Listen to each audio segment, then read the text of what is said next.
Siapa yang suka minum kopi? Atau adakah yang orang tuanya atau kakaknya yang suka minum kopi di rumah?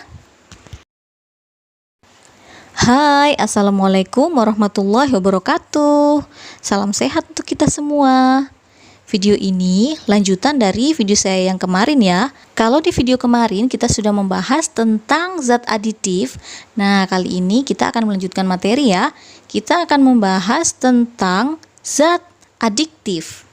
Baiklah, simak videonya sampai selesai. Siapa yang suka minum kopi? Atau adakah yang orang tuanya atau kakaknya yang suka minum kopi di rumah? Dalam kopi itu ada kandungan kafein. Kafein ini merupakan salah satu contoh zat adiktif yang banyak dikonsumsi orang. Pernah tidak kalian mendengar? Ada orang yang terbiasa minum kopi, kemudian dia tidak minum kopi dan dia merasa pusing. Nah, gejala itu menunjukkan bahwa orang itu sudah mengalami ketergantungan. Oke, sekarang ada yang tahu tidak apa sih sebetulnya zat adiktif itu? Jadi, zat adiktif itu merupakan zat yang jika dikonsumsi bisa menyebabkan ketergantungan atau adiksi.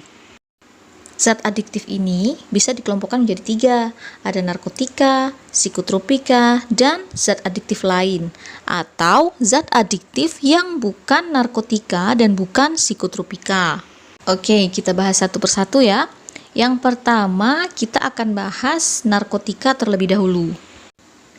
Narkotika itu merupakan zat atau obat yang berasal dari tanaman yang bisa menyebabkan penurunan atau perubahan kesadaran, menghilangkan atau mengurangi rasa nyeri, dan menyebabkan ketergantungan bagi penggunanya. Narkotika ini tidak boleh digunakan tanpa pengawasan dokter. Ingat ya, penyalahgunaan narkotika itu melanggar hukum. Narkotika itu dikelompokkan menjadi 3 golongan. Ada narkotika golongan 1, narkotika golongan 2, dan narkotika golongan 3. Narkotika golongan 1 ini sangat berbahaya, berpotensi tinggi menyebabkan ketergantungan dan tidak digunakan dalam pengobatan. Contohnya yang pertama ada heroin atau disebut juga dengan putau, bentuknya seperti tepung, yaitu halus, putih, dan agak kotor. Kemudian ada kokain.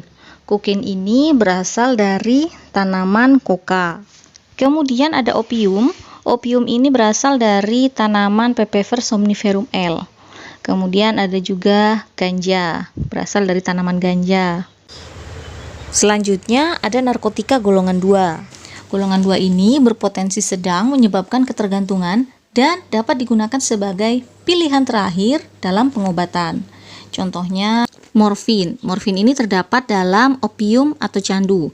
Biasanya digunakan dalam pengobatan untuk menghilangkan rasa nyeri, terutama pada penyakit kanker.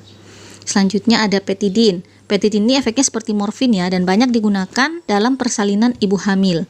Kemudian ada metadon. Ada juga fentanyl. Fentanyl ini narkotika sintetis yang sering digunakan untuk anestesi umum. Kemudian ada narkotika golongan 3. Yang golongan 3 ini berpotensi ringan menyebabkan ketergantungan dan banyak digunakan dalam pengobatan. Contohnya ada kodein. Kodein ini merupakan hasil sintesis dari morfin. Biasanya dalam pengobatan digunakan sebagai antitusif dan analgesik. Kodein ini menimbulkan ketergantungan fisik dan psikis ya, serta toleransi, tapi sangat ringan jika dibandingkan dengan morfin. Kemudian ada etil morfina atau dionin. Senyawa ini merupakan senyawa semisintetis dari morfin dan sifatnya sama dengan kodein. Biasanya digunakan sebagai obat batuk. Oke, kita lanjut ke zat adiktif kedua, yaitu psikotropika. Psikotropika ini zat atau obat yang bukan narkotika yang proaktif mempengaruhi mental dan perilaku seseorang. Psikotropika itu ada 4 golongan, ada golongan 1, golongan 2, golongan 3, dan golongan 4. Untuk psikotropika golongan 1, ini berpotensi kuat menyebabkan ketergantungan dan tidak digunakan sebagai obat. Contohnya ada ekstasi. Ekstasi ini punya bentuk dan warna yang berbeda-beda. Dia bersifat halusinogen. Kemudian ada juga psilocybina dan psilocina. Nah, mereka ini diperoleh dari jamur yang tumbuh di Meksiko. Di Indonesia, psikotropika ini pernah ditemukan pada kotoran sapi. Jadi jamur yang tumbuh di kotoran sapi ya. Kemudian ada LSD. LSD ini berasal dari jenis jamur ergot yang tumbuh pada tanaman gandum. Nah, LSD ini ditemukan dalam bentuk tablet atau stiker. Kemudian ada meskalina. Meskalina ini berasal dari sejenis tanaman kaktus yang tumbuh di Amerika Serikat Barat Daya. Lanjut ke psikotropika golongan 2. Golongan 2 ini berpotensi kuat menyebabkan ketergantungan dan sangat terbatas digunakan sebagai obat. Contohnya ada amfetamin, metamfetamin atau sabu-sabu, metakualan, metilfenidat, ritalin, dan feniskilin. Selanjutnya ada psikotropika golongan 3. Dia berpotensi sedang menyebabkan ketergantungan dan banyak digunakan sebagai obat. Contohnya itu ada amobarbital, flunitrazepam, dan katina. Kemudian untuk psikotropika golongan 4, dia ini berpotensi ringan menyebabkan ketergantungan dan sangat luas digunakan sebagai obat. Contohnya ada fenobarbital, lorazepam, dan nitrazepam. Nah, selain penggolongan-penggolongan yang tadi, narkotika dan psikotropika itu juga bisa dikelompokkan menjadi 3 golongan lagi, yaitu golongan depresan, stimulan, dan halusinogen. Yang ini yang langganan keluar di ujian, jadi kalian simak ya. Yang pertama ada depresan. Golongan depresan ini mengakibatkan depresi atau menekan aktivitas susunan syaraf pusat. Contohnya yang termasuk depresan itu ada heroin, morfin, barbiturat, diazepam, dan nitrazepam. Kemudian golongan stimulan. Stimulan ini dia merangsang fungsi tubuh. Contohnya ada amfetamin, ekstasi, sabu-sabu, dan kafein. Golongan selanjutnya adalah halusinogen, di mana di sini bisa menyebabkan halusinasi. Contohnya ada LSD dan ganja atau marijuana. Oke, kemudian ini ada ciri pecandu narkotika dan psikotropika. Secara umum itu ada 3, yaitu ciri fisik, ciri emosi atau psikologis, dan ada juga ciri tingkah laku. Ini juga sering keluar di ujian, jadi yang ditanyakan, manakah yang termasuk ciri fisik dari pecandu narkotika dan psikotropika? Seperti itu. Manakah yang termasuk ciri tingkah laku? Seperti itu ya. Ciri fisiknya, seperti yang bisa kalian lihat, yang pertama berat badannya turun drastis, mata merah, cekung, pucat, bibir kehitaman, badan penuh bintik-bintik dan luka sayatan, BAB dan BAK kurang lancar, dan seterusnya sampai bawah. Itu untuk ciri fisik. Kemudian, selanjutnya ada ciri emosi atau ciri psikologis. Yang pertama itu dia sangat sensitif dan cepat bosan, kemudian selalu membangkang ketika dinasehati, berkata kasar dan emosinya tidak stabil, kemudian nafsu makannya tidak menentu. Oke, dan yang ketiga ada ciri tingkah laku. Nah, cirinya yang pertama itu seperti tidak peduli dan jauh dari keluarga, malas dan sering lupa tanggung jawab, sering bertemu orang tidak dikenal, suka mencuri, takut air, dan seterusnya sampai nomor 8 itu ya. Nah, kemudian tips untuk menjawab kalau ada soal seperti itu bagaimana? Ini khusus pilihan ganda ya. Kalau pilihan ganda kalian lihat pilihan jawabannya. Kalau yang ditanyakan ciri fisik, berarti kalian cari pilihan jawaban yang ada kaitannya dengan fisik orang. Fisik yang bisa kalian lihat, misalkan mata, kulit. Nah, pokoknya bisa kalian lihat. Kalau ciri emosi atau ciri psikologis itu yang berkaitan dengan jiwa. Jadi jiwa atau perasaan. Kalau tingkah laku itu perilaku. Perilaku yang bisa kalian lihat. Oke, kalau yang tadi itu ciri-ciri umumnya ya, secara umum. Kalau yang ini secara khusus. Yang pertama ciri dari pecandu ganja. Mata merah, mata selalu mengatup, lusuh, banyak makan, suka tertawa berlebihan, dan lain sebagainya. Kemudian untuk pecandu ekstasi itu ciri-cirinya riang jika mendengar musik, suka keluar rumah, bibir pecah-pecah, wajah lelah, banyak keringat, dan dia akan minder jika efek dari ekstasi itu hilang. Oke, selanjutnya ciri dari pecandu sabu. Dia mudah marah, sensitif, gelisah, serba salah jika melakukan sesuatu, selalu curiga, jelalatan, mudah berkeringat, gigi keropos, tidak bisa diam, dan lain sebagainya. Kemudian untuk pecandu heroin, ciri-cirinya kejang, keringat dingin, demam, hidung dan mata selalu berair, suka berhalusinasi, tidak ada nafsu makan, kemudian tidak merasakan sakit dan merasa sangat gembira. Oke, berikutnya kita masuk ke zat adiktif yang ketiga, yaitu zat adiktif lain atau zat adiktif yang bukan narkotika dan bukan psikotropika. Contohnya yang pertama itu ada kafein.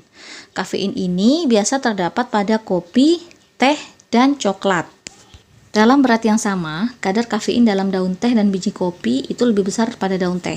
Kemudian kalau pada coklat itu yang paling rendah kadar kafeinnya. Kafein dalam teh itu bisa juga disebut dengan tein. Tein ini juga bisa menyebabkan ketagihan ya, karena jika mengkonsumsi teh itu juga akan menjadi kebiasaan setiap hari.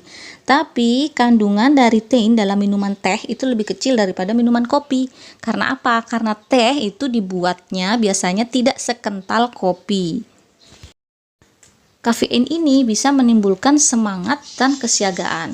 Selain itu, kafein juga bisa menimbulkan kecemasan dan bisa mempercepat denyut jantung. Oke, selanjutnya yang kedua ada alkohol. Ingat ya, alkohol ini sangat berbahaya bagi tubuh. Alkohol ini menekan sistem susunan syaraf pusat.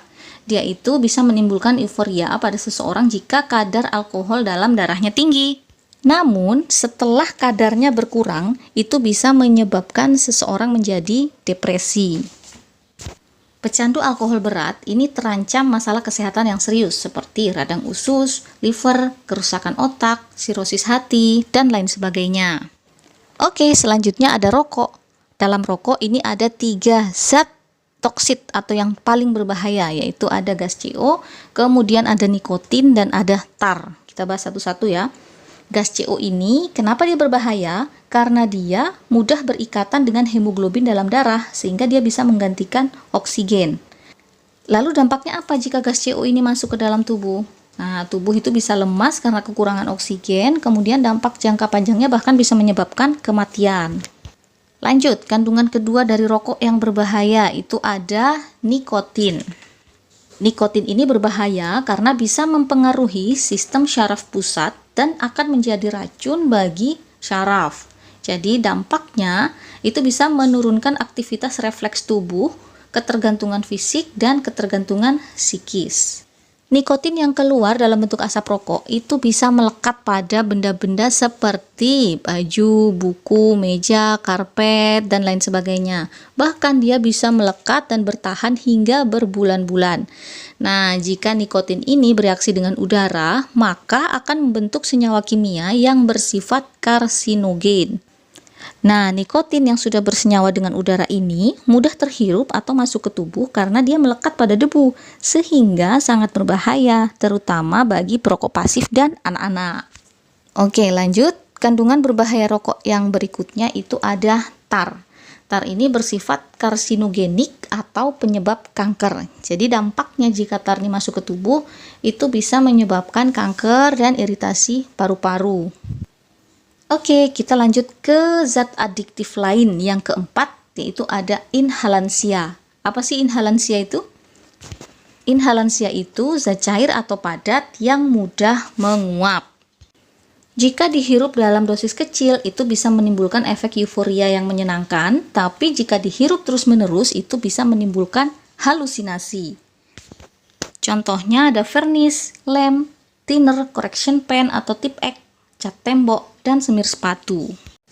Oke, materi berikutnya tentang dampak negatif dari zat adiktif beserta pencegahannya, dan juga ada latihan-latihan soal, bisa kalian lihat atau kalian tonton di video berikutnya. Jadi, video kali ini sampai di sini dulu. Terima kasih, kurang lebihnya mohon maaf. Wassalamualaikum warahmatullahi wabarakatuh.